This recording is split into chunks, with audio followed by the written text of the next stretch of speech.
ঘুম থেকে তখনও উঠিনি মানে তখনও বিছানা ছাড়িনি। শীতের দিনে লেপের ভিতর থেকে বেরিয়ে আসতে একটু ঢিলেমি করি। তার ওপর যদি ছুটির দিন হয়, উঠছি করেই তো ঘণ্টাখানেক কেটে যায়। ছুটির দিন বলেই লেপ কাঁথা আঁকড়ে পড়েছিল। হঠাৎ কানে এলো চৈতালি কাকিমার গলা। কি একটা দরকারে কাকিমা মায়ের কাছে এসেছে সাত সকালে। কানে এলো, নতুন বউ কোথায় গো, এখনো ঘুম থেকে ওঠেনি নাকি? উত্তরে মা বলল, বৌমা তো বাড়িতে নেই, আমাকে বলল বাপের বাড়ি গিয়ে কদিন থাকবো মা, বাবা মায়ের জন্য মন কেমন করছে। বাবা মায়ের খুব আদুরে মেয়ে তো, আমি নিজেই বললাম যাও এক সপ্তাহ ঘুরে এসো। রুদ্র তো একটু গোগো করছিল, বলল এক সপ্তাহ, 3 দিন থেকেই চলে আসবে। আমি বরং ধমক দিয়ে বললাম, কেন রে, বাবা মায়ের কাছে ওর থাকতে ইচ্ছে করে না বুঝি? তোকে তো আর নিজের বাড়ি নিজের মাকে ছেড়ে থাকতে হচ্ছে না, থাকতে হলে বুঝতিস। রুদ্র মানে আমি। আমার বিয়ে হয়েছে সবে তখন 3 মাস। শুয়ে শুয়ে মা আর ওই কাকিমার কথোপকথন শুনছিলাম। মায়ের কথা শুনে চৈতালি কাকিমাকে বলতে শুনলাম, দেখো বিনাদি, সব মেয়েই বাবার আদুরে হয়, তবে বেশি আদর তুমি দিও না। শক্ত হাতে ধরে রাখতে না পারলে হাত ছাড়া হবে তোমার ছেলে। কিছু মনে করো না, একটা কথা বলি, তোমার ছেলেকে যেভাবে বউকে বাইকের পিছনে বসিয়ে রোজ রোজ ঘুরে বেড়াতে দেখি, এতটা বাড়াবাড়িও কেউ করে না। কথাটা শুনে ভীষণ রাগ হচ্ছিল। ভাবলাম কাকিমাকে গিয়ে দুটো কথা শুনিয়ে দিই। দেখলাম আমার মাই তার জবাব দিয়ে দিল, এই বয়সে একটু করুক, এখন না ঘুরলে কবে ঘুরবে?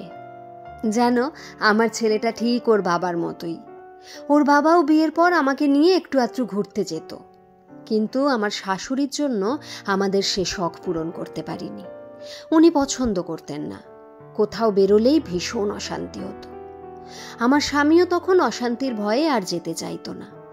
আমাকে বলতো, আমাদেরও তো একটা জীবন আছে, আনন্দ করতেও তো পারি, মাঝে কেন অশান্তি করে বুঝি না। কেমন যেন মন মোড়া হয়ে থাকতো আমার স্বামী।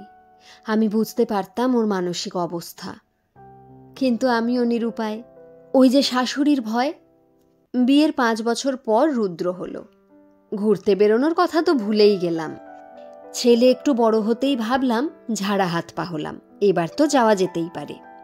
দেখলাম শাশুড়ি বাদ সাধল, বলল, ছেলে মানুষ করো, ছেলেকে মানুষ করার মতো আনন্দ আর নেই। আর কখনো কোনোদিন কোথাও যাওয়ার ইচ্ছে প্রকাশ করিনি।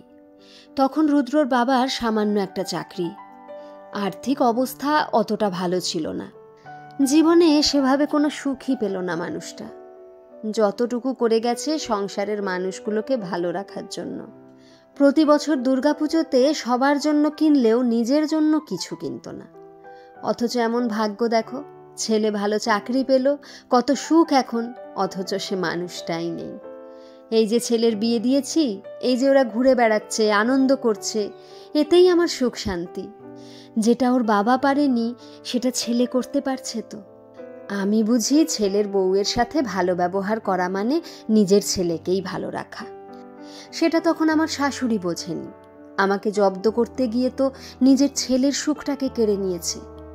আমি তো আর আদ্যিকালের শাশুড়ি না, এমনটা হতে দেখলে জ্বলতে থাকবো। আমরা এ যুগের শাশুড়ি। চৈতালিদি, তোমারও তো একটা মাত্র মেয়ে। তোমার জামাই যখন দেশ বিদেশ মেয়েকে নিয়ে ঘুরে বেড়ায়, তুমি যেমন গর্ব করে বলো আমার মেয়ে অস্ট্রেলিয়া ঘুরছে, তেমনি আমিও বলতে পারি যেন। জানো তো, আমাদের সমাজে জামাই আদর হয়, কিন্তু বৌমার কদর হয় না। যদি হয় তাহলে আত্মীয় স্বজন পাড়া প্রতিবেশী তখন সহ্য করতে পারে না। কথাটা তুমি খারাপভাবে নিও না। আসলে তোমার মতো আমার নিজের বোনও ফোন করে আমাকে এমন কথা বলেছে। সে যাই হোক, বলো কি দরকারে সাত সকালে বিনাদিকে মনে পড়ল? কথাগুলো শুনে কাকিমা দরকার না মিটিয়ে বাড়ি চলে গিয়েছিল। মনে মনে ভাবছিলাম, এই না হলে আমার মা, আচ্ছা কষে দিয়েছে, গুরু ঘাটিয়ে বিদ্যে নেওয়ার ফল এবার বোঝো। তারপর থেকে কাকিমা আমাদের বাড়িতে অনেকবার এসেছে, কোনো দিন আর এমন প্রসঙ্গ তোলেনি।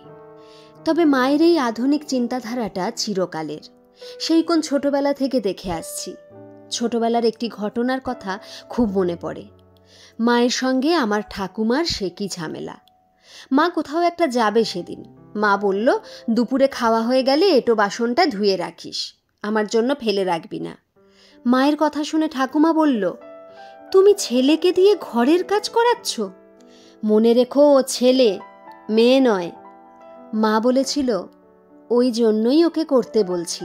এঁটো বাসন ধোয়াটা শিখে নিলে ভবিষ্যতে ওর ইগোতে লাগবে না। মা বেরিয়ে যাওয়ার পর আমার ঠাকুমা আমাকে বলেছিল, দাদু ভাই, তুমি একদম বাসন ধোবে না, ওই কাজগুলো তোমার নয়। তোমার মায়ের বুদ্ধিশুদ্ধি একটু কম আছে। তবে আমার বাবা আমার কানে কানে বলেছিল, মা যা বলেছে তাই শুনো, খাওয়ার পর নিজের বাসনটা ধুয়ে রাখাই কর্তব্য। আমাকে দেখেছো তো, আমিও তো ধুয়ে রাখি। তোমার মা তোমাকে ঠিক কথাই বলে গেছে। তবে আমার বাবা সবসময় মাকে সহযোগিতা করে গেছে। বাবা ভীষণ শান্তিপ্রিয় মানুষ।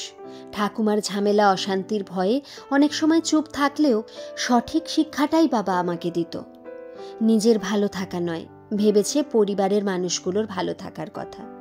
নিজে পুরনো পোশাক পরে দিনের পর দিন কাটিয়ে দিয়েছে, অথচ আমাদের কখনো অভাব রাখেনি। দুর্গাপুজোতে নিজের জন্য জামা প্যান্ট না কিনে আমাদের জন্য নিয়ে আসতো।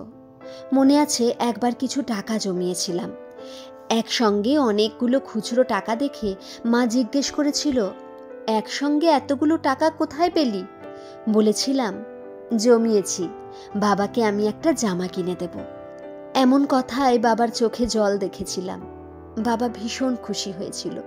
তারপর বলেছিল, ওই টাকা দিয়ে তোর মায়ের জন্য শাড়ি কিনে দিস। মায়ের প্রতি কি অসম্ভব ভালোবাসা ছিল বাবার।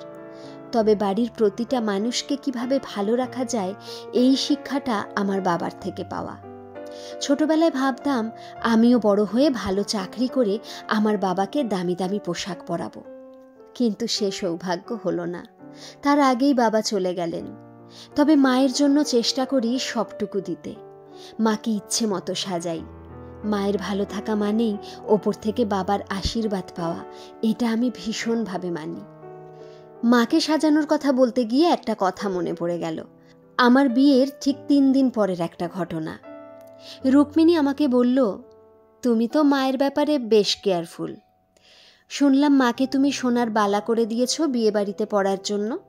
রিসেপশনের দিন যে শাড়িটা পরেছিল, শাড়িটাও তো বেশ দামি, ওটাও তো তুমি কিনে দিয়েছ, তাই না? রুক্মিণী মানে আমার বউ। রুক্মিণীর এমন কথা শুনে কেমন যেন একটা খটকা লেগেছিল। ভাবলাম, মাত্র 2 দিন বাড়িতে এসেই এসব কথা জিজ্ঞেস করছে। আমি হাসি মুখেই বললাম, মায়ের অনেক দিনের শখ ছিল সোনার বালা পরার। ভাবলাম আমার বিয়েতেই মাকে উপহার হিসাবে দেব। আমার এমন কথা শুনে রুক্মিণী কি যেন ভাবতে শুরু করলো।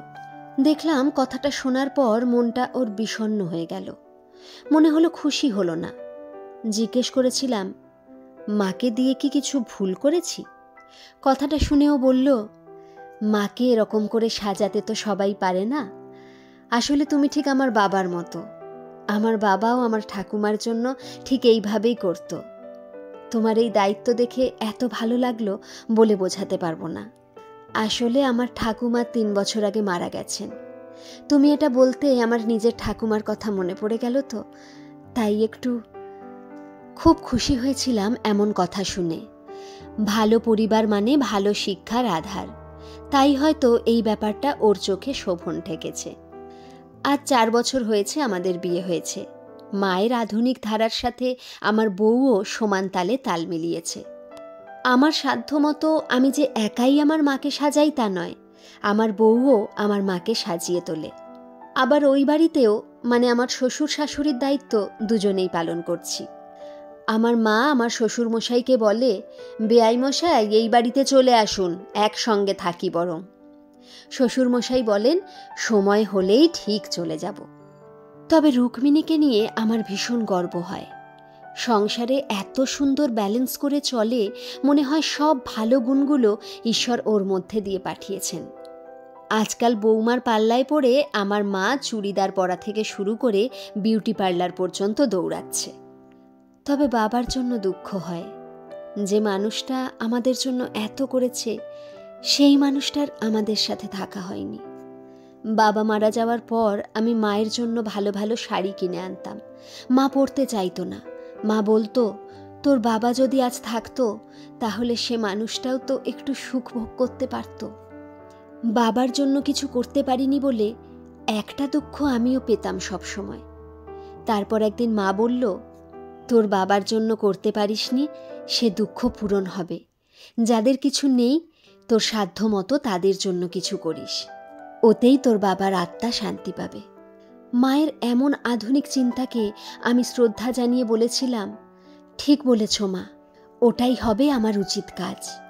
প্রতি বছর পুজো আসলে কিছু পোশাক আশাক তুলে দিই তাদের হাতে, যাদের পুজোতে পরার মতো কোনো নতুন পোশাকটাই হয় না। সেই ট্র্যাডিশন 7 বছর ধরে চলে আসছে। আগে আমি একাই এ কাজ করতাম, এখন সাথে পেয়েছি রুক্মিণীকে।